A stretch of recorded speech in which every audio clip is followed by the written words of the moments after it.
अस्सलाम वालेकुम दोस्तों, उम्मीद करता हूँ कि आप लोग खैरियत से होंगे।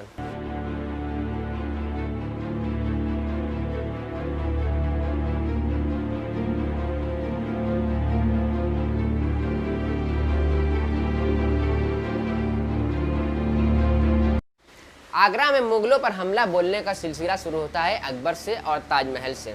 बीजेपी वालों का ये एजेंडा है कि अकबर की तमाम बुराइयों को लोगों के सामने पेश किया जाए और ताजमहल का नाम तेजो महल से संघ परिवार ने बोलना शुरू किया। यानी जो ताजमहल है उसको संघ परिवार ने तेजो महल नाम बदल कर रख दिया और उन्होंने ये सोचा कि जितनी भी यहाँ पे बिल्डिंगें हैं जो भी मुगलों ने बनवाई हैं और जिनका नाम उर्दू है और जो मुगलों के नाम पर है उनका नाम बदल दिया जाए और लोगों के सामने मुगलों की बुराइयां ही केवल पेश की जाएं और लोग ये जाने कि मुगल केवल लूटने के लिए आए थे और मुगल यहाँ पे लूट कर चले गए। और मुगलों की क्या सच्चाई है ये वीडियो में हम ये जानेंगे और जो भी बीजेपी वालों की तरफ से मुगलों की बुराई की जाती है कि उसमें कितनी सच्चाई है हम इस वीडियो में यही जानेंगे। तो इसलिए मैं आपसे रिक्वेस्ट करता हूं कि आप इस वीडियो को पूरा देखें और अगर आपको पसंद है तभी आप इस वीडियो को लाइक करें और अगर ना पसंद आए तो आप डिसलाइक करें और हमें कमेंट बॉक्स में बताएं कि इसमें आपको क्या नहीं पसंद आया। तो चलिए वीडियो की शुरुआत करते हैं। आपको पता होगा दोस्तों कि उत्तर प्रदेश के मुख्यमंत्री योगी आदित्यनाथ का सबसे बड़ा शौक क्या है। उनका सबसे बड़ा शौक यही है कि प्रदेश के सारे नामों को बदल दिया जाए, स्टेशन के नामों को, रोड के नामों को, बिल्डिंगों के नामों को। उनका सबसे बड़ा शौक यही है कि सारी चीज़ों के नाम बदल दिए जाएं और किन चीज़ों के नाम बदल दिए जाएं जो उर्दू नाम पे हैं, जो मुगलों के नाम पे है उनका नाम बदल के वो हिंदी नामों में कन्वर्ट कर रहे हैं और उनका कोई तुक ही नहीं बनता, वो ऐसे ऐसे नाम रख दे रहे हैं। ऐसा ही एक वाकया पेश आया दोस्तों बीते रविवार को, जब योगी आदित्यनाथ ने मुगल म्यूजियम का नाम बदल कर क्या रख दिया, शिवाजी म्यूजियम। एक म्यूजियम बन रहा था, उसकी स्थापना की जा रही थी अभी और उसका नाम मुगल म्यूजियम रखा गया था, उसका नाम बदल कर योगी आदित्यनाथ ने शिवाजी म्यूजियम रख दिया। तो आखिर इस नाम बदलने के पीछे उनका राज क्या है और वो क्यों ऐसा नाम बदलना चाहते हैं। आपको मैं बता ही चुका हूँ कि बीजेपी का सबसे बड़ा एजेंडा यही है और संघ परिवार जो बीजेपी के साथ मिलकर ये गवर्नमेंट चला रही है उनका सबसे बड़ा एजेंडा यही है कि लोगों के सामने मुगलों की बुराइयां पेश की जाए और लोग ये समझें कि मुगल यहाँ पे किस लिए आए थे, केवल लूटपाट के लिए आए थे। जब योगी आदित्यनाथ ने मुगल म्यूजियम का नाम बदलकर शिवाजी म्यूजियम रख दिया तो आगरा के नागरिकों ने भी ये बताया कि ये बिल्कुल बेमतलब की कोशिश है और ये वाहियात कोशिश की गई है और इससे कोई भी फायदा नहीं है। बीजेपी का जो 1 पॉइंट एजेंडा है मैं आपको बताना चाहूँगा कि बीजेपी जब जब सत्ता में आई तो उसका सबसे पहला निशाना उत्तर प्रदेश में यही था कि मुगलों की जितनी भी प्रॉपर्टी है और मुगलों ने जितना भी नाम रखा है जिस चीज़ का उसका नाम बदल कर दूसरा कर दिया जाए और लोगों के सामने मुगलों की बुराइयां पेश की जाए। उसका 1 पॉइंट एजेंडा यही था, लेकिन आज तक ऐसा हुआ नहीं क्योंकि पिछली जो भी सरकारें आई वो ज़्यादा देर तक सत्ता में टिक नहीं पाई और अगर वो सत्ता में थी तो भी दूसरे के बदौलत थी, यानी मिक्स्ड गवर्नमेंट थी। लेकिन आज जब 2014 के बाद से योगी आदित्यनाथ की यहाँ पे गवर्नमेंट बनी है तब से नाम बदलने का सिलसिला शुरू हो गया है। आपको पता ही होगा कि इलाहाबाद का नाम प्रयागराज, मुगल सराय स्टेशन का नाम दीनदयाल उपाध्याय स्टेशन और कई ऐसे नाम हैं जिसको योगी आदित्यनाथ ने बदल दिए हैं। मुगल म्यूजियम जो बन रहा है मैं आपको बताना चाहूँगा कि जनवरी 2016 में पिछले मुख्यमंत्री यानी पूर्व मुख्यमंत्री अखिलेश यादव ने इसकी नींव रखी थी और 6 एकड़ भूमि में फैला यह म्यूजियम मुगल साम्राज्य की झांकी एक तरीके से आप कह सकते हैं ये दिखाएगा। ये म्यूजियम माना जा रहा है कि कुछ दिनों में तैयार हो जाएगा और टूरिस्ट के लिए ये आकर्षण का केंद्र रहेगा और टूरिस्ट इससे अट्रैक्ट होंगे और टूरिस्ट यहाँ पे बहुत ज्यादा आएंगे। मुख्यमंत्री के ताजा तरीन जो फैसले मुख्यमंत्री योगी आदित्यनाथ ने लिए हैं कि मुगल म्यूजियम का नाम चेंज करके शिवाजी म्यूजियम जो रखा है उससे लोग बहुत ही परेशान हैं और सवाल कर रहे हैं क्या इतिहास को योगी आदित्यनाथ बदलना चाहते हैं। लोग सवाल ये कर रहे हैं कि क्या योगी आदित्यनाथ सारे इतिहास को बदल देंगे। एक जाने माने इतिहासकार है जिनका नाम है प्रोफेसर इरफान, कहते हैं कि क्या नाम बदलकर वो इतिहास बदलना चाहते हैं, ऐसा नहीं होगा और वो नाम बदलकर या इतिहास बदलकर किस किस को वहाँ पे जाने से रोकेंगे, ऐसा नहीं होगा क्योंकि जब वो ऐसा करेंगे तब लोगों की और इच्छा होगी वहाँ जाने की कि आखिर ऐसा क्यों किया गया है और लोगों को वो रोक नहीं सकते और वो इतिहास भी नहीं बदल सकते, वो केवल नाम ही बदल सकते हैं। वो कहते हैं जो प्रोफेसर हबीब हैं वो कहते हैं, क्या कहते हैं मैं उनकी ज़ुबानी बताना चाहूँगा कि मुगल हमारे हीरो नहीं थे, आपके वाक़या देने भर से विलेन भी नहीं हो जाते। उनका जो भी अच्छा या बुरा रोल था आपके नकारने से वक्त में थोड़ा ही हो जाता है। यानी ये कहते हैं कि उनका जो भी अच्छा रोल था या बुरा रोल था आपके ये कह देने से कि वो बुरे थे या विलेन थे, आपके कह देने से नहीं होता है। वो जो उन्होंने जो अच्छा काम किया अच्छा ही रहेगा और जो बुरा काम किया वो बुरा रहेगा। आगरा के आर्किटेक्चर और सेंट जॉन्स कॉलेज के इतिहास विभाग के रिटायर्ड प्रोफेसर आरसी शर्मा इस निर्णय को यानी मुख्यमंत्री के इस निर्णय को बेतुका बताते हैं और वो कहते हैं, वो एक बात कहते हैं, मैं आपको बताना चाहूँगा कि आपको अगर मुगल शब्द से चिढ़ थी तो आप इसका नाम अकबर म्यूजियम रख देते। अगर अकबर म्यूजियम को से भी रंजिश थी तो दारा शिकोह म्यूजियम रख देते। अगर दारा शिकोह से भी पसंद नहीं था तो ताज म्यूजियम रख देते। वह कहते हैं कि शिवाजी के क्षण भर यानी कुछ पल के लिए शिवाजी आगरा आए थे और फिर चले गए थे। उनके इस विजिट को म्यूजियम का नाम दे देना ये तो बिल्कुल बेतुका बात है। जिस आगरा पे मुगलों ने हुकूमत की और करीब 200-300 साल हुकूमत की, उस आगरा का नाम आप शिवाजी को दे रहे हैं। उस मुगल म्यूजियम का नाम आप शिवाजी म्यूजियम रख रहे हैं। उन्होंने इतने नाम गिनाए और कहा कि आप ये रख देते हैं। आपको शिवाजी म्यूजियम, छोटे से विजिट पर आपको शिवाजी म्यूजियम रखने की क्या जरूरत थी। लोग कहते हैं कि शिवाजी जब कैद थे यानी मुगलों की जेल में जब वो कैद थे तो टोकरी में बैठकर वो भाग गए थे। प्रोफेसर एस पागड़ी जो बड़े मराठी इतिहासकार हैं और जिन्होंने शिवाजी पर रिसर्च की है, उन्होंने यह कहा कि ये काल्पनिक है, ऐसा नहीं हुआ था और टोकरी में बैठकर शिवाजी नहीं भागे थे। नेशनल बुक ट्रस्ट से प्रकाशित शिवाजी पर प्रकाशित अपनी पुस्तक में वो कहते हैं कि शिवाजी ने राम सिंह से 66,000 रुपया उधार लिया था और वो कहाँ गए थे पता नहीं। और राम सिंह कौन थे? राम सिंह जयपुर के सवाई जय सिंह के पुत्र थे और 5,000 से भी कम के मनसबदार थे। प्रोफेसर पागड़ी मानते हैं कि बादशाह ने उन्हें पहली ही मुलाकात में भूमिया यानी कि छोटा सा जमींदार कहकर बुलाया था, जिससे शिवाजी को बहुत ही ज़्यादा दुख हुआ था। और जो लोग ये कहते हैं कि शिवाजी किले में बंद थे, वो किले में बंद नहीं थे, क्योंकि किले की जो जेल होती है वो अंडरग्राउंड होती है और वहाँ से भागना नामुमकिन है। शिवाजी कहाँ कैद थे वो बताते हैं कि शिवाजी ग्वालियर रोड के तंबू में कैद थे। राम सिंह से जो पैसे उधार लिए थे शिवाजी ने, वो पैसे उन्होंने कुछ सिपाहियों के दिए यानी मुगल सिपाहियों के को, और कुछ दरबारियों को दिए यानी घूस के तौर पे, और वहाँ से भाग निकले और कुछ पैसे अपने पास रख लिए राह खर्च के लिए। वो कहते हैं कि इतिहास की तारीख इतनी कमज़ोर और इतनी उथली नहीं है कि राजनीति के चाकू से उसको खुरच कर मिटाया जा सके। हाँ, उस तारीख के साथ कोई गलत तारीख यानी कि कुछ फर्जी बातें जोड़ी जा सकती है, जिसको लोग माने या ना माने।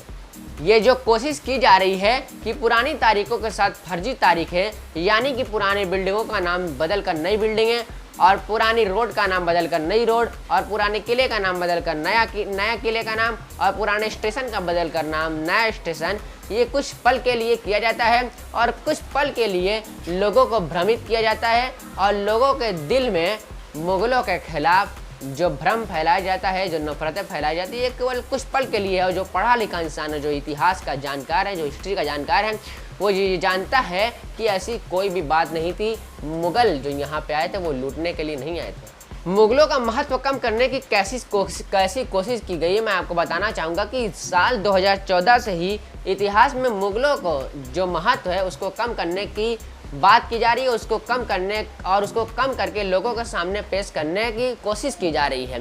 जाहिर है कि आप या तो साबित नहीं कर सकते कि 1526 में जो पानीपत का युद्ध हुआ था और इब्राहिम लोदी को जो हरा कर आगरा जो प्रवेश किया था, आगरा जो आदमी आया था और आगरा का सिंहासन पर बैठा था और आगरा का बादशाह बना था, उसका नाम आप ये तो नहीं कह सकते कि उसका नाम मुगल जहीरुद्दीन मोहम्मद बाबर नहीं बल्कि घसीराम शास्त्री पुत्र लल्लू आर्य था। आप ये तो साबित नहीं कर सकते। आप ये भी साबित नहीं कर सकते कि भारत में जो भी मध्यकाल इतिहास है यानी मिडिल हिस्ट्री जो है, उसका जो नायक है, उसका जो हीरो है अकबर नहीं बल्कि चोखेलाल शर्मा था। मान लीजिए आपने प्राइमरी स्कूलों में ऐसा लिख भी दिया कि मिडिल हिस्ट्री के यानी कि मध्यकाल के जो इतिहास है यहाँ भारत का जो हीरो था वो अकबर नहीं बल्कि चोखेलाल था, तो क्या आप ये भी साबित करेंगे कि चोखेलाल के बेटे का नाम जहांगीर, जहांगीर के बेटे का नाम शाहजहां और शाहजहां के बेटे का नाम औरंगजेब था? आप ये तो साबित नहीं कर सकते।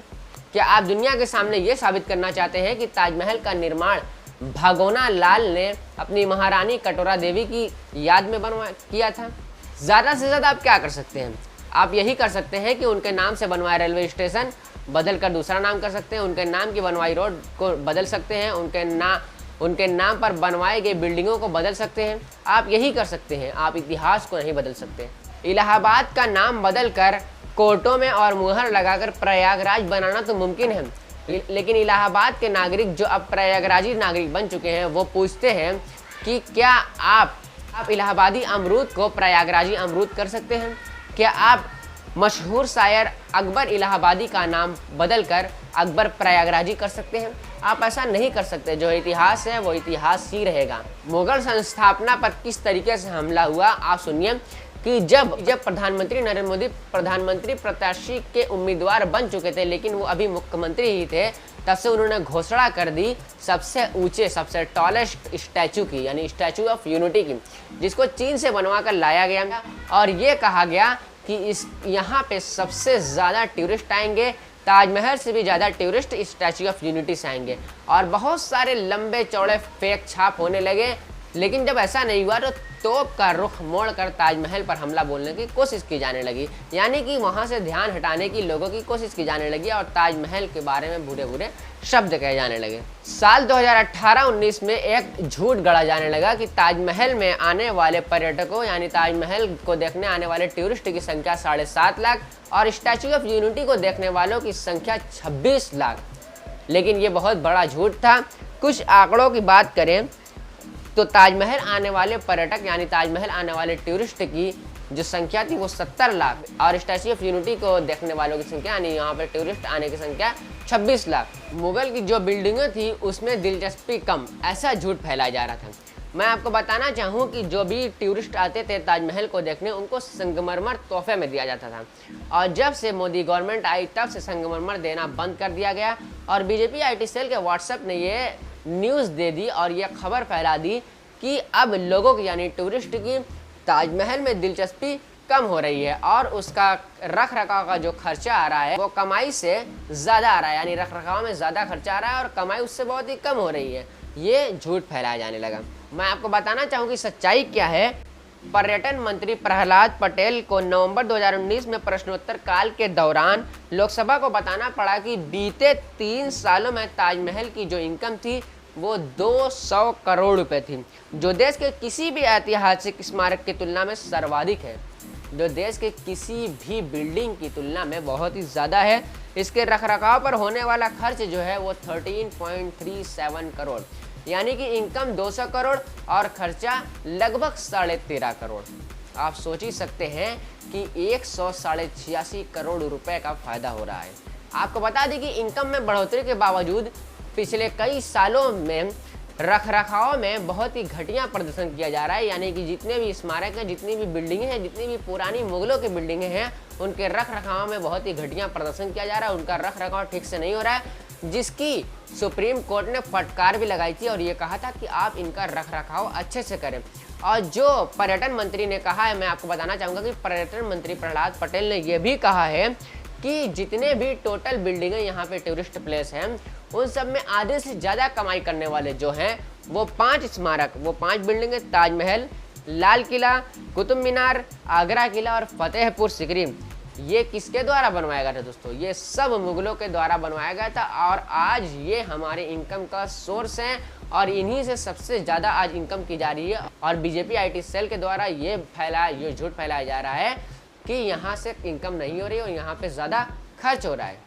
IT सेल ने जो भी झूठ फैलाया उसके अपोजिट पर्यटन मंत्री ने कहा, और पर्यटन मंत्री ने ये कहा कि 2017-18 में जितने भी टूरिस्ट इन सब बिल्डिंगों में आए थे 2018-19 में उससे 6% उनकी ग्रोथ हुई और आज तक ग्रोथ हो ही रही है और ये ग्राफ ऊपर ही जा रहा है। उन्होंने ये भी माना कि कोणार्क में जो सूर्य मंदिर है वहाँ पे टूरिस्ट सबसे ज़्यादा आते हैं और टूरिस्ट की आने की दृष्टि में टूरिस्ट के आने के लिए अगर देखा जाए तो दूसरे नंबर पर है, लेकिन इनकम में ये 5 बिल्डिंगें, ये 5 स्मारक सबसे ऊपर हैं, क्योंकि कोणार्क में जो सूर्य मंदिर है वहाँ पे विदेशी पर्यटक, विदेशी टूरिस्ट नहीं आते हैं। साल 1526 से 1857, ये 300 साल मुगलों के इतिहास का ये किसी 2-4 व्यक्तियों की मेहनत या किसी 2-4 व्यक्तियों का इतिहास नहीं है, ये बल्कि 300 साल का इतिहास है। इसमें बहुत सारे लोगों की मेहनत है और ये 300 साल में जीवन शैली, कला, स्थापत्य, संगीत और संस्कृति को एक नई रंगत दी। ये 300 साल जो यहाँ की इतिहास है, मुगलों का इतिहास, ये सब एजुकेशन, एम्प्लॉयमेंट, सारी चीज़ों को इन्होंने एक नया रुख दिया, एक नया मोड़ दिया, जिसको मुगल संस्कृति के नाम से आज जाना जाता है। मुगलों का योगदान ये है कि इसका उन्होंने मिश्रण किया और एक नई भूमि को उन्होंने बनाया और एक नया, समझ लीजिए, उन्होंने एक नया सिस्टम बना दिया और इस नए सिस्टम को ही मुगल संस्कृति कहते हैं। अंग्रेजों की तरह बहुत लोग कहते हैं कि अंग्रेजों की तरह मुगल भी हमारे यहाँ से लूट कर ले गए, बल्कि ये सत्य नहीं है। सच क्या है? सच ये है कि मुगलों ने जो भी कमाया वो उन्होंने यहाँ अपनी कमाई यहीं पे लगा दी और बहुत सारी ऐसी चीज़ें बनवाई और बहुत सारा ऐसा सिस्टम में खर्च किया जो युगों युगों तक, सालों सालों तक यहीं पे मौजूद रहेगा। और उन्होंने जो भी कमाया इस देश पर ही खर्च किया और इस देश के प्रोग्रेस पे खर्च किया। कोई ये साबित नहीं कर सकता कि मुगल लूट कर ले गए। हाँ, उनके सिस्टम से, उनके जो भी शासन चलाने का ढंग था, उससे बहुत से लोग एक्सेप्ट कर सकते हैं और बहुत से लोग रिजेक्ट कर सकते हैं। ये पसंद की बात है, लेकिन ये कोई नहीं कह सकता कि वो हमारे हीरो नहीं थे, विलेन थे, वो लूट कर ले गए, ऐसा कोई नहीं कह सकता। यदि मुगल हमारे हीरो नहीं थे, यदि मुगल हमारे नायक नहीं थे, तो क्या वो हिंदू राजा हमारे नायक थे जो अपने आपसी स्वार्थ के लिए, जो अपने आपसी फायदे के लिए आक्रांता मुस्लिम शासकों को हमला करने की दावत के लिए जो बुलाया था हिंदू राजाओं ने अपने स्वार्थ के लिए, तो क्या वो हमारे नायक थे जिन्होंने दूसरी सहस्त्राब्दी में ही सल्तनत काल को जन्म दिया, मुगलों के 300 साल पहले। योगी आदित्यनाथ के इस फैसले से आगरा में बहुत ही ज्यादा तीखी प्रक्रिया हुई। आगरा के विश्वविद्यालय शिक्षक संघ औटा के पूर्व महामंत्री और शिक्षक नेता डॉक्टर रक्षपाल सिंह ने बीते सोमवार मुख्यमंत्री को एक लंबा पत्र भेजा और उस पत्र में क्या लिखा था? सच्चाई यह है कि मुगलों से अपने संघर्ष की बदौलत ही शिवाजी महाराज छत्रपति कहलाए। आप मुगलों का नाम ही अगर मिटा देंगे तो शिवाजी महाराज का वर्तमान में क्या महत्व रह जाएगा। और वहाँ पे बहुत सारे ऐसे दैनिक अखबारों में लोगों की नाराजगी के दावे छपे हैं और लोग बहुत ही ज़्यादा नाराज़ हैं मुगल म्यूजियम का नाम शिवाजी म्यूजियम रखने पर। तो मैंने आप इसको इस वीडियो में बताया कि किस तरीके से मुगलों को विलेन बनाकर पेश किया जा रहा है, मुगलों को की जो महत्वाकांक्षा थी और जो इम्पोर्टेंस थी उसको कम किया जा रहा है और मुगलों की बिल्डिंगों से होने वाली इनकम और उसकी इनकम को कम करने की कोशिश की गई, मतलब झूठ बनाया गया और ये कहा गया कि उसके रखरखाव में कैसे ज़्यादा खर्च आ रहा है। मतलब कुल मिलाकर 1 पॉइंट एजेंडा ये है कि यहाँ पर जो मुगल आए थे वो विलेन थे, वो हमारे हीरो नहीं थे। मैं ये नहीं कहता कि वो हीरो थे या विलेन थे, मैं ये कहता हूँ कि वो यहाँ पे आए, उन्होंने शासन किया, उन्होंने हुकूमत की और यहाँ की से कमाई हुई जो इनकम थी, यहाँ से कमाया हुआ जो धन था, उन्होंने यहीं पे खर्च किया और उन्होंने यहाँ पे जो हुकूमत की कभी भी हिंदू और मुस्लिम में भेदभाव नहीं किया। क्योंकि अगर वो हिंदू और मुस्लिम में भेदभाव करते तो राजा मान सिंह उनके महल में ना होते, जोधाबाई उनकी पत्नी ना होती, ऐसा बिल्कुल ना होता। अगर वो उन्होंने हिंदू मुस्लिम में धर्म किया होता तो 300 साल तक हुकूमत ना कर सकते। उन्होंने यहाँ पे हुकूमत की और एक अच्छी हुकूमत की और लोग खुश थे। कोई भी ये साबित नहीं कर सकता कि यहाँ से लूट कर मुगल ले गए। उम्मीद करता हूँ कि आपको ये वीडियो पसंद आया होगा और अगर पसंद आए तो प्लीज़ आप इस वीडियो को लाइक करें, दोस्तों के साथ शेयर करें और हमारे चैनल यू आर फैक्ट्स को सब्सक्राइब करना ना भूलें। मिलते हैं नेक्स्ट वीडियो में। अल्लाह हाफिज़।